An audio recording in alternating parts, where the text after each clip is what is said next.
7 years after I disappeared, my sister found my name on the organ donor registry. She stood in the transplant center, staring at the paperwork in the nurse's hands. Her brows knit as she looked at the photo attached to the file, along with the name I used to go by. "Where is he?" she asked. "He's in hospice on the 12th floor," the nurse answered quietly. "Today is the last day he'll still be conscious. The surgery is scheduled for tomorrow morning." Her expression turned cold as she headed upstairs. The moment she pushed open the door, she saw me sitting on the bed, writing my final letter. Landon. I looked up at her and smiled faintly. "You must have the wrong person, Ms. Bennett. My name is Jay Mercer, not Landon Bennett." She stepped toward the bed, her tone rigid. "Come home. Apologize to Mason, and I'll hire the best specialist in the country for you. That won't be necessary." I didn't even look up again as I signed the last line of the organ donation papers. I didn't do anything wrong. I'm not apologizing to anyone. After a long silence, Sherry Bennett let out a cold laugh. "You really haven't changed. 7 years later, and you're still pretending to be innocent." Her eyes narrowed, scanning me. "You're sick? What kind of illness needs surgery?" I smiled faintly. "Stage 4, glioblastoma, brain cancer." I glanced at the donation papers beside me. I figured my organs would do more good saving people than rotting underground. Something flickered across Sherry's face, but it vanished instantly, replaced by that same icy look. "Cut the act. Do you think playing pathetic is going to make me feel sorry for you?" Her gaze swept over the small hospice room, taking in the peeling walls, the worn folding chair, and the dying flowers by the window. "So life didn't work out after you left home? If you hadn't done those disgusting things back then, maybe you wouldn't have ended up like this." I lowered my eyes to my hands, now so thin, every bone showed clearly beneath the skin. I said nothing. "Landon." She said my old name softer this time, her voice cracking. "Are you really that sick?" I looked at her without blinking. "Why do you care, Ms. Bennett?" "Because I'm your sister." "No." My voice stayed calm. "Your brother died 7 years ago." Her face went pale with anger. "You really hate me that much? After everything that happened?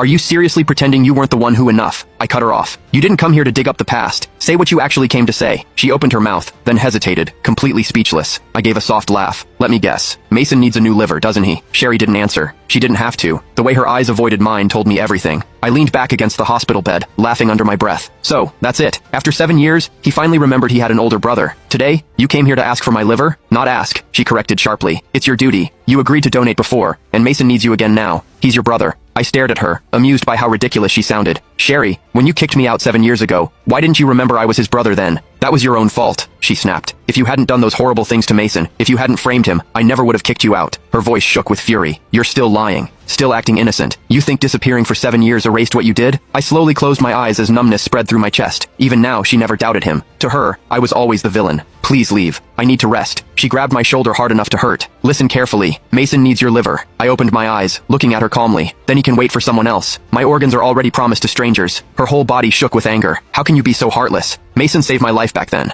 Without him, the Bennett family wouldn't even exist today, and you're nothing but an ungrateful parasite." I didn't answer, only turning my head toward the window. "Landon, let me make this clear," she said coldly as she released me. "If you refuse to save Mason, I won't let you have peace. I'll use every connection and every penny the Bennett family has to keep you alive. You'll spend the rest of your life wishing you were dead." I listened to her threats without feeling anything at all.